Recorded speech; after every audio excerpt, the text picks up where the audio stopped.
পাহাড়ের চূড়ায় বাজে যুদ্ধের বীণা, রক্তে ভেসে যায় মাটির অনন্ত দিন। কবি জীবনানন্দ দাশ একসময় এই কবিতা লিখেছিলেন। তিনি যুদ্ধ চাননি, কিন্তু বাস্তবিক পরিস্থিতি এমন একটি জায়গায় পৌঁছে যাচ্ছে যেখানে প্রত্যেকটি দেশ নিজেদেরকে প্রিপেয়ার করতে বাধ্য হচ্ছে, যাতে করে যুদ্ধ হলে যেন দেশবাসীকে বাঁচিয়ে রাখা যায়। আর সেই কারণে ভারতের প্রধানমন্ত্রী নরেন্দ্র মোদীর আমেরিকা সফরটা অত্যন্ত গুরুত্বপূর্ণ ছিল। যে তথ্যটা দেব সেটা শুনলেই আপনারা বুঝতে পারবেন কেন এ কথা আমি বলছি। তার কারণ যে সমস্ত গুরুত্বপূর্ণ সিদ্ধান্তগুলো নেওয়া হয়েছে তার মধ্যে সব থেকে গুরুত্বপূর্ণ সিদ্ধান্তের একটি হলো F-35 যুদ্ধ বিমান, পঞ্চম প্রজন্ম বা 5th জেনারেশনের F-35 যুদ্ধ বিমান এই কেনার প্রতিশ্রুতি দিয়েছে আমেরিকা, এবং তা নিয়ে কার্যত পাকিস্তানের মধ্যে একটা আতঙ্ক সৃষ্টি হয়েছে।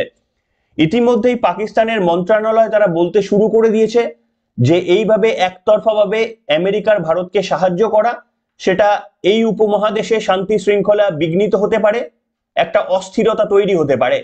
চীনের তরফ থেকেও বিবৃতিতে এই কার্যত একই ধরনের মন্তব্য করা হয়েছে। অর্থাৎ এটা পরিষ্কারভাবে বোঝা যাচ্ছে যে ভারত যেন সঠিক পথেই রয়েছে। তার কারণ যখন পাকিস্তান নিজেদের মাটিকে বিসর্জন দিয়ে চীনের কাছে আত্মসমর্পণ করে একের পর এক যুদ্ধাস্ত্র কিনতে সেগুলো রাস্তা সুগম করে, তখন উপমহাদেশের কোনো শান্তি শৃঙ্খলার বিঘ্নিত হয় না বা উপমহাদেশের কোনো রকমের অস্থিরতার পরিবেশ সৃষ্টি হয় না।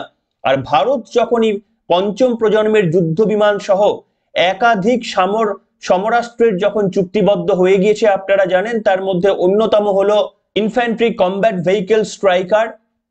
সেটি ভারতের সঙ্গে একটা প্রিলিমিনারি কথা হয়েছে।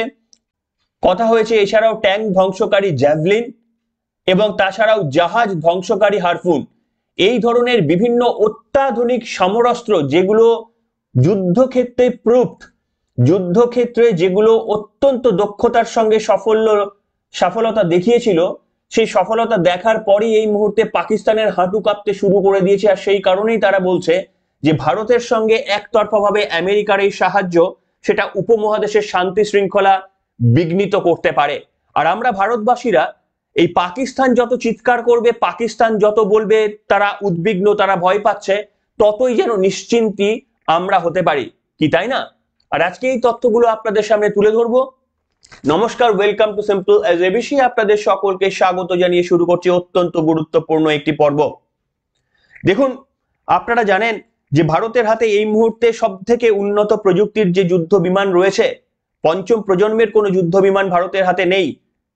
তেজস এবং তেজসের পর এই মুহূর্তে রাফাল, যার উপর ভিত্তি করেই ভারতের বায়ুসেনারা তারা দক্ষতা দেখিয়ে ভারতের আকাশকে তারা রক্ষা করে চলেছে। সেই রাফাল যুদ্ধ বিমানের আগে তেজস যুদ্ধ বিমানের মার্ক 1 মার্ক 2 সেগুলো প্রস্তুত হচ্ছে। এছাড়াও ভারতের নিজস্ব প্রযুক্তিতে তৈরি পঞ্চম প্রজন্মের যুদ্ধ বিমান অ্যামকা, সেটা এখনো ডেলিভারি পেতে প্রায় 10 থেকে 15 বছর সময় লেগে যেতে পারে, এমনটাই যখন মনে করা হচ্ছে। তখন পঞ্চম প্রজন্মের যুদ্ধ বিমান ভারতের হাতে খুব শীঘ্রই চলে আসতে পারে আমেরিকায় ডোনাল্ড ট্রাম্পের সঙ্গে নরেন্দ্র মোদীর এই বৈঠকের পর F-35 যুদ্ধ বিমান। এবং এই F-35 যুদ্ধ বিমানের 3টি ভার্সন রয়েছে, F-35A, F-35B, F-35C। এই 3টি যুদ্ধ বিমানের দামটাও আপনাদের সামনে আমি বলে দিতে চাইবো। F-35A এই পঞ্চম প্রজন্মের যুদ্ধ বিমানটির দাম হচ্ছে 8 কোটি টাকা, 8 কোটি ইউএসডি ডলার, টাকার হিসাবে 693 কোটি টাকা।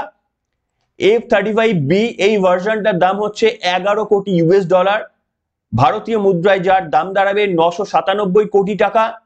এবং F-35C সেটারও প্রায় একই দাম, 11 কোটি ডলার। একটা যুদ্ধ বিমান কিনতে যদি 1000 কোটি টাকা খরচা করতে হয়, আর আমরা যদি দাবি করি ভারতের হাতে এই ধরনের প্রচুর আধুনিক যুদ্ধাস্ত্র থাকা প্রয়োজন, তাহলে একটু বিবেচনা করে দেখবেন যে আমাদের অনেক সময় বলা যে ইনকাম ট্যাক্সে রিবেট দিন, জিএসটি তে ট্যাক্স কম নিন, সবকিছুতে জিএসটির আওতায় আনবেন না, এই ধরনের বক্তব্যগুলো বোধহয় আমাদের বলাটা ঠিক হবে কিনা সেটাও ভাবতে হবে। তার কারণ একটা যুদ্ধ বিমান কিনতে যদি 1000 কোটি টাকার খরচা হয়, তাহলে ভাবুন যে গোটা ভারতবর্ষের এক্সপেন্ডিচার সামরিক ক্ষেত্রে ঠিক কতটা। আর সম্ভবত এই কারণেই চীন বা আমেরিকার সঙ্গে ভারত পাল্লা দিতে পারে না, সেখানে সামরিক ক্ষেত্রে যত টাকা বিনিয়োগ করা হয় ভারতের পক্ষে সেটা পসিবল হয় না। যাই হোক, সেটা একটা অন্য তথ্য। কিন্তু আপনাদের সামনে যেটা বলবো যে এই মুহূর্তে ভারতের হাতে পঞ্চম প্রজন্মের 3টি অপশন রয়েছে। কোন অপশনে ভারত যাবে সেটা এখনো পর্যন্ত ভারতের সেনাবাহিনী, নরেন্দ্র মোদীর সরকার সিদ্ধান্ত নেয়নি। কোন সেই 3টি? প্রথমটা যেমন বললাম, ভারতের নিজস্ব প্রযুক্তিতে তৈরি সেই যুদ্ধ বিমান এখনো পেতে 10 থেকে 15 বছর সময় লেগে যেতে পারে। দ্বিতীয়ত, ভারতের রাশিয়ার সঙ্গে একটা প্রিলিমিনারি কথা হয়ে রয়েছে, সুখোই Su-57 ফ্যালন। আর তৃতীয় অপশন হচ্ছে F-35। পাকিস্তানের হাতে এই মুহূর্তে F-16 যুদ্ধ বিমান রয়েছে, চতুর্থ প্রজন্মের যুদ্ধ বিমান F-16, সেটাও আমেরিকার কাছ থেকে তারা কিনেছিল, যা নিয়ে তাদের গর্বের শেষ নেই। কিন্তু এই F-35 এর সঙ্গে কিন্তু পাকিস্তানের হাতে থাকা F-16 এর সঙ্গে ভারতের হাতে পাওয়ার যে কথা হচ্ছে F-35, তার সঙ্গে প্রচুর ডিফারেন্স রয়েছে। অত্যাধুনিক যুদ্ধ বিমান বলতে যা বোঝায় সেটা, এবং তার কারণও আপনারা দেখতে পাচ্ছেন পাকিস্তানের এই উদ্বিগ্নতা, এই ভয় সেটাই প্রমাণ করে দিচ্ছে। আপনাদের মধ্যে অনেকে কমেন্ট করেছিলেন বা এটাও বলতে পারেন যে এটা হচ্ছে আমেরিকা, তাদের লাভ হচ্ছে, তারা ভারতের থেকে টাকা পাবে, তাদের লাভ।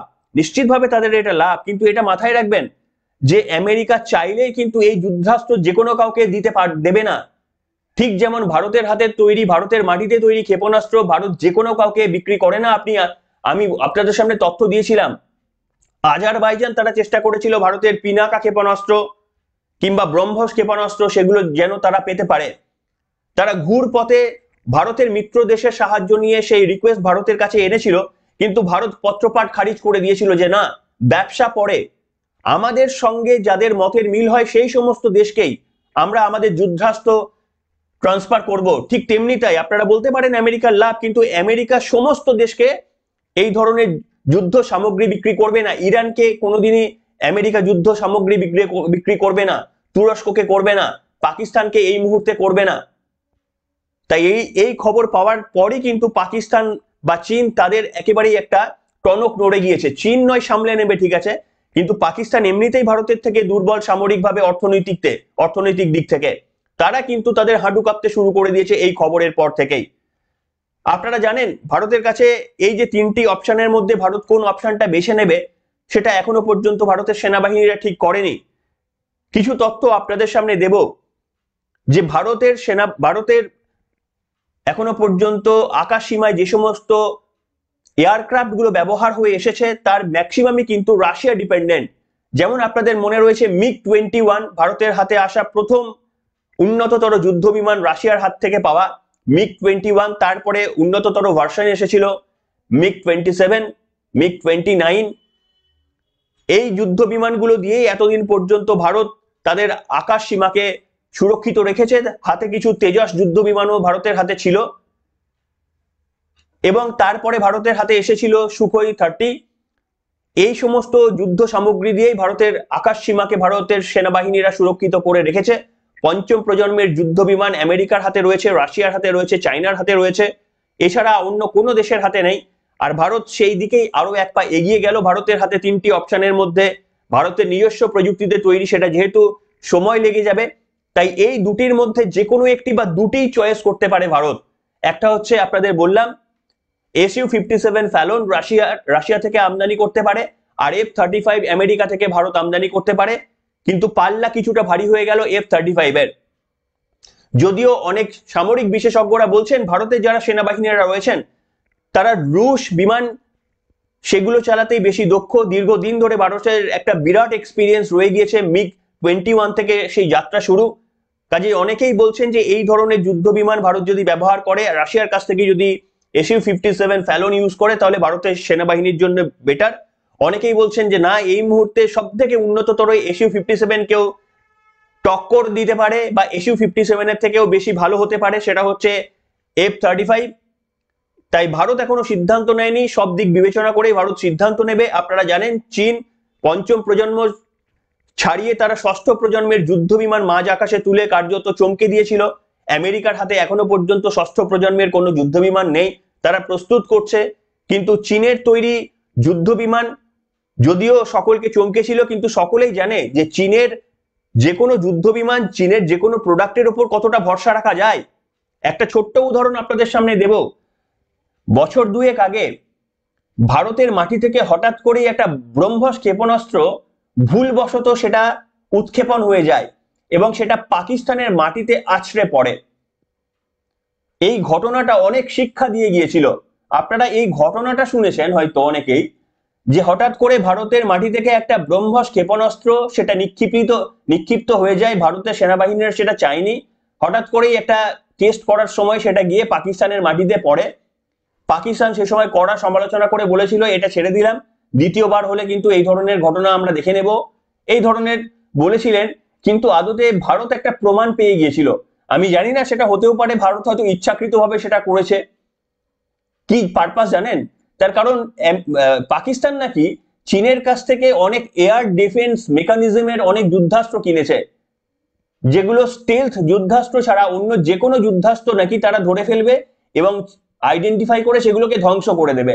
চীনের কাছ থেকে এই ধরনের নাকি আকাশ প্রতিরোধী ব্যবস্থা পাকিস্তান তৈরি করে ফেলেছে। আর আমি জানি না ভারত এটা ইচ্ছাকৃত করেছে নাকি অনিচ্ছাকৃত, হয়তো সেটাকে টেস্ট করার জন্য যে চীনা প্রোডাক্ট পাকিস্তানের হাতে সেটা কতটা মজবুত সেটা দেখানোর জন্যই সম্ভবত একটা ব্ল্যাঙ্ক ফায়ার করে দিয়েছিল। এবং ভারত এটা প্রমাণ পেয়ে গিয়েছিল যে পাকিস্তান যে গর্ববোধ করে তারা যুদ্ধাস্ত্রে একেবারে সজ্জিত। যদি তাই হতো তাহলে এই যে ক্ষেপণাস্ত্রটা ভারতের মাটি থেকে উড়ে গিয়েছিল হঠাৎ করে, যদিও ভুলবশতই বলুন আর ইচ্ছাকৃতই বলুন, তাহলে পাকিস্তানের এয়ার ডিফেন্স সিস্টেম কিন্তু সেটাকে আইডেন্টিফাই করতে পারেনি। অর্থাৎ চীনার যে ক্ষেপণাস্ত্রগুলো পাকিস্তান কিনে তাদের নিজেদের বাহিনীকে সজ্জিত করে রেখেছে সেটার প্রমাণ পাওয়া যায়নি। যদি পাওয়া যেত তাহলে এয়ার ডিফেন্স সিস্টেম ওই ধরনের একটা বড় মিসাইল যদি পাকিস্তানের মাটিতে পড়ে সেটাকে চিহ্নিতই করতে পারলো না। এই হচ্ছে চীনা মেকানিজম। তাই চীন ষষ্ঠ প্রজন্মের যুদ্ধ বিমান নিশ্চিতভাবে আকাশে উড়িয়ে সকলকে চমকে দিয়েছে, কিন্তু সেই যুদ্ধ বিমান আদতে কতটা এফেক্টিভ তা নিয়ে অবশ্যই প্রশ্ন ওঠে। চীনা যে কোনো জিনিসের ওপর মানুষের প্রশ্ন তোলে। চীনকে এখনো পর্যন্ত বড় কোনো দেশের সঙ্গে যুদ্ধ করে তাকে প্রমাণ দিতে হয়নি। হ্যাঁ, ইন্দিরা গান্ধীর সময় ভারতের সঙ্গে একটা ছোট যুদ্ধ হয়েছিল, আমাদের রাজনৈতিক নেতৃত্বের দুর্বলতার সুযোগ নিয়ে আমাদের জমি হাতছাড়া হতে হয়েছিল কংগ্রেসী আমলে। কিন্তু তারপর থেকে চীনকে আর কোনো বড় শক্তির কাছে যুদ্ধের প্রমাণ দিতে হয়নি। তাই চীনের অস্ত্র নিয়ে যতই তারা লাফালাফি করুক না কেন, সেই অস্ত্রর অথেন্টিসিটি নিয়ে অনেক প্রশ্ন উঠে যায়। আর সেই গল্পটাই আপনাদের সামনে আমি বললাম। তাই ভারতের হাতে এখনো পর্যন্ত অনেকগুলো অপশন রয়ে গিয়েছে। আরো একটি তথ্য যেটা আপনাদের সামনে দেব সেটাও অত্যন্ত গুরুত্বপূর্ণ। আপনাদের সামনে নাম করলাম যে কোন কোন অস্ত্রগুলোর সঙ্গে কথা হয়েছে ভারত পেতে পারে, তার মধ্যে একটা অন্যতম গুরুত্বপূর্ণ অস্ত্র হচ্ছে ইনফ্যান্ট্রি কমব্যাট ভেহিকেল, যার নাম স্ট্রাইকার। এই স্ট্রাইকার কিন্তু পেতে পারে ভারত, আমেরিকার সঙ্গে কথা হয়েছে। এটা কেন এত গুরুত্বপূর্ণ? এটা আদতে একটা ট্যাঙ্ক।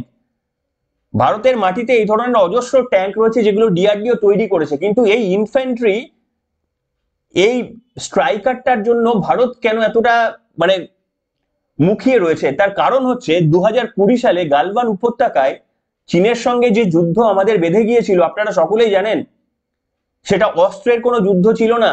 আমাদের সেনাবাহিনীদের সঙ্গে হাতাহাতিতে যুদ্ধ হয়েছিল এবং হাতাহাতিতে কিছু অস্ত্র ব্যবহার করা হয়েছিল, সেগুলো আগ্নেয় অস্ত্র নয়, কারণ চীনের সঙ্গে আমাদের সেই ধরনের একটা চুক্তি হয়ে রয়েছে। আর সেই অস্ত্র ব্যবহারের সময় আমাদের বীর যোদ্ধাদের 20 জনকে হত্যা করেছিল চীনা সৈনিকরা। উত্তরে ভারত তাদেরকে সম্ভবত 40 বা তারও বেশি সৈন্যকে মেরে দিয়েছিল। এগুলো আন্তর্জাতিক পত্রিকায় প্রকাশিত হয়েছিল, আমেরিকা প্রকাশ করেছিল। চীন যদিও স্বীকার করেনি যে যতজন আমাদের সেনাকে মেরেছিল আমাদের বীর যোদ্ধারা তাদের ডবল সেনাকে মেরে দিয়েছিল চীনের। এবং তখন ভারত পরিচয় পেয়েছিল যে এই যে ভারত এবং চীন সীমান্তে যে সামরিক অস্ত্র বা যে যুদ্ধ ট্যাঙ্ক ভারতের হাতে রয়েছে, যেমন ভারতের নিজস্ব প্রযুক্তিতে ডিআরডিওর তৈরি অর্জুন, কিংবা আরো কয়েকটা নাম আমি লিখে রেখেছি, ভীষ্ম কিংবা অজেয়, এই তিনটে মূলত যে যুদ্ধ ট্যাঙ্কগুলো রয়েছে সেগুলো ভারত ব্যবহার করতে গিয়ে সমস্যার সম্মুখীন হয়। কেন না, এগুলো একটু ভারী কমব্যাট, একটু মানে not a lighter note combat, এগুলো একটু ওজনদার কমব্যাট, যেগুলো ওই ধরনের পরিস্থিতিতে মোকাবিলা করার জন্য একেবারেই উপযুক্ত নয়। তাই ভারত সেই সময় চীন তখন ব্যবহার করেছিল যেটি, সেটা হচ্ছে ZTQ-15। সেই ZTQ-15 যে চীনের ট্যাঙ্ক ব্যবহার করা হয়েছিল, তার উত্তর দেওয়ার জন্য ভারতের কাছে পুরনো প্রজন্মের কিছু ওই লাইটার ওয়েট ট্যাঙ্ক ভারতকে ব্যবহার করতে হয়েছিল। তার কারণ ভারতের হাতে এই মুহূর্তে যে ট্যাঙ্কগুলো রয়ে গিয়েছে সেগুলো সবই লাইটার ওয়েট ট্যাঙ্ক নয় একটাও। তাই এই যে striker light weight combat vehicle, এই ট্যাঙ্কটা ভারত কেনার জন্য মুখিয়ে রয়েছে, কারণ চীনের সঙ্গে চীনকে একেবারে উত্তর দেওয়ার জন্য নাকি এটা অত্যন্ত গুরুত্বপূর্ণ ভূমিকা পালন করতে পারে। কেন না, কারণ আপনাদের সামনে আমি বারবার বলেছি যে রাশিয়ার সঙ্গে এই ইউক্রেনের যুদ্ধ চলছে একটা অসম লড়াই। রাশিয়া বিশ্বের দ্বিতীয় শক্তিশালী সামরিক শক্তিশালীর দেশ। তো সেই সামরিক শক্তিশালীর একটা দ্বিতীয় শক্তিশালীর দেশ 20-30 নম্বরে থাকা একটা শক্তিশালীর কম শক্তিশালী কেন ইউক্রেনকে হারাতে পারছে না? বারবার আপনাদের সামনে বলেছি যে আমেরিকার মদদ ছাড়া ইউক্রেনকে হারানো রাশিয়ার জন্য দুদিনের ব্যাপার ছিল, কিন্তু ক্রমাগত যুদ্ধাস্ত্র সরবরাহ করে আমেরিকা একদিকে যেমন তাদের বিজনেস গুছিয়ে নিয়েছে, ঠিক তেমনি আবার ন্যাটোতে ইউক্রেনকে সামিল করাবে বলে যে টোপটা তাদের ওপর ঝুলিয়ে রেখেছিল, ইউক্রেনও ভেবেছিল যে হ্যাঁ ঠিক আছে যে আমরা ন্যাটোতে সামিল হব, কিন্তু এই কয়েকদিনের আগেকার খবরে আমি পড়লাম যে ন্যাটোতে সামিল হবে না নাকি। যে তাদের প্রতিশ্রুতি দেওয়া হয়েছিল সেই প্রতিশ্রুতি আমেরিকা পালন করার চেষ্টা করছেন না। তারপরে কিন্তু বিরাগ ভজন হয়ে গিয়েছে, আসল সত্যিটা বুঝতে শুরু করে দিয়েছে জেলেনস্কি।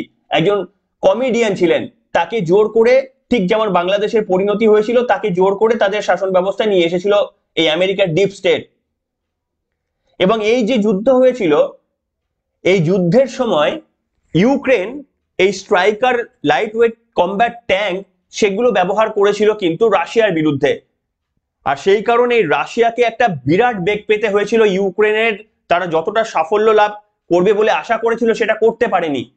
তার জন্য যে যে অস্ত্র খুব ভালো ভূমিকা নিয়েছিল তার মধ্যে হচ্ছে এই স্ট্রাইকার, যে স্ট্রাইকারটা ভারত এখন আমেরিকার সঙ্গে কথা হয়েছে, আমেরিকাই অফার করেছে ভারতকে চীনকে ঠেকানোর জন্য এই ট্যাঙ্কটা কেনার জন্য। আর এই সমস্ত তথ্য আসার পরেই একেবারে দুই প্রতিবেশী দেশের মধ্যে উৎকণ্ঠা সৃষ্টি হয়ে গিয়েছে। তারা বলছে যে উপমহাদেশের ভারসাম্য নষ্ট হয়ে যেতে পারে এই ঘটনার পর, এবং তাদের এই ভয়গুলো সত্যি আমাদের ভালো লাগে। আমাদের শত্রু দেশগুলো যখন ভয় পায় তখন সেগুলো আমাদের স্বস্তি দেয়, সেগুলো আমাদের ভালো লাগে। তার কারণ পাকিস্তানের মাটি ব্যবহার করে আমাদের ঠিক পড়শি দেশ। চীনের সামগ্রী, চীনের যুদ্ধাস্ত্র, চীনের সমস্ত রকমের পোর্ট উন্নতির নামে সেগুলো যখন সেখানে মজুত করা হয় তখন উপমহাদেশের শান্তি শৃঙ্খলা নষ্ট হয় না। তাই সেই যোগ্য জবাব দেওয়ার জন্য অত্যন্ত গুরুত্বপূর্ণ ভূমিকা ভারতের প্রধানমন্ত্রী নরেন্দ্র মোদীর এই সফর। অনেকে প্রশ্ন তোলেন বিরোধী নেতৃত্বরা যে নরেন্দ্র মোদী সফরে গিয়েছেন, তার স্যুটের দাম কত, তার একটা কোটের দাম কত, যে জামাটি পরেছেন, পাঞ্জাবিটি পরেছেন, তার দাম কত, মাথার পাগড়িটির দাম কত, বিভিন্ন রকমের বক্তব্য শুনবেন। ভারতের প্রতিনিধিত্ব যিনি করছেন তাকে সেই রকম ভাবেই যেতে হবে, এটাই স্বাভাবিক। কিন্তু দেখতে হবে তিনি কি আমেরিকায় গিয়ে সকালবেলায় জগিং করছেন, পাশে আরো স্তাবক বৃন্দ, এই সমস্ত স্তাবক বৃন্দদের নিয়ে গিয়ে, কিছু আমচা চামচাদের নিয়ে গিয়ে সেখানে সাংবাদিক সম্মেলনে করে বলছেন যে তাদেরকে দিয়ে বলাচ্ছেন যে তারাই ভারতের নাগরিকরাই সেখান থেকে গিয়ে ঘোষণা করছেন যে আমরা ভারতে ইনভেস্ট করব। এই ধরনের কিন্তু সফর নয়, এটা ট্যুরিজম ছিল না। আমি আর নাম বলছি না, আপনারা বুঝতেই পারছেন এই ধরনের ট্যুরিজমের সফর অনেক রাজনৈতিক নেতৃত্বরা করে থাকেন। সেই রকম ট্যুরিজমের যে এটা ছিল না তার আরো কিছু প্রমাণ, যেমন দুটো পর্বে দিয়েছি, আরো একটা অত্যন্ত গুরুত্বপূর্ণ প্রমাণ বাণিজ্য ক্ষেত্রে ভারত কোন জায়গায় যেতে পারে সেইটাও আপনাদের সামনে একদিন বলবো সময় পেলে। হার্লে ডেভিডসন হয়তো অনেকের আপনাদের কেনার ইচ্ছা রয়েছে, আমেরিকার সেই বাইক, আমেরিকার থেকে প্রস্তুতকারক সেই সংস্থার বাইক কিনতে পারেন না। মিনিমাম 3 লাখ টাকা, 4 লাখ টাকা, 10 লাখ টাকা, 20 লাখ টাকা দাম। অনেকেরই চড়ার শখ, কিনতে পারেন না। তার কারণ হচ্ছে বাণিজ্য শুল্ক। সেই বাণিজ্য শুল্করও একটা চিন্তা ভাবনা হয়েছে, সেটাকে কিভাবে কমিয়ে আনা যায় দুই দেশের জন্য। আমেরিকার লোকজনও যেমন আপনার বাড়ির লোক, আমার বাড়ির লোক, একটা বেনারস থেকে তৈরি হওয়া বেনারসি হয়তো 2000 টাকা, 5000 টাকা, 10,000 টাকায় কিনি, সেখানে আমেরিকান একটা লোককে এই বেনারসি কিনতে গেলে 2 লাখ টাকা খরচা করতে হয়। তার কারণ এই বাণিজ্য নীতির প্রভাবে। আর সেইটাকে সরলীকরণ করা হয়েছে।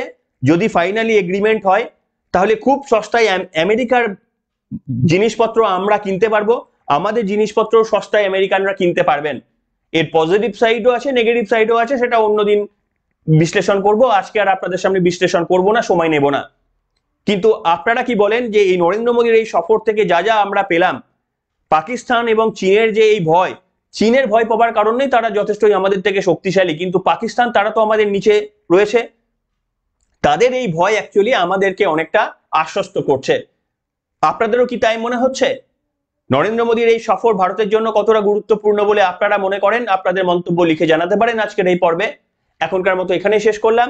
শুধু একটাই কথা বলবো, যুদ্ধ কোনো কিছুর সমাধান হতে পারে না।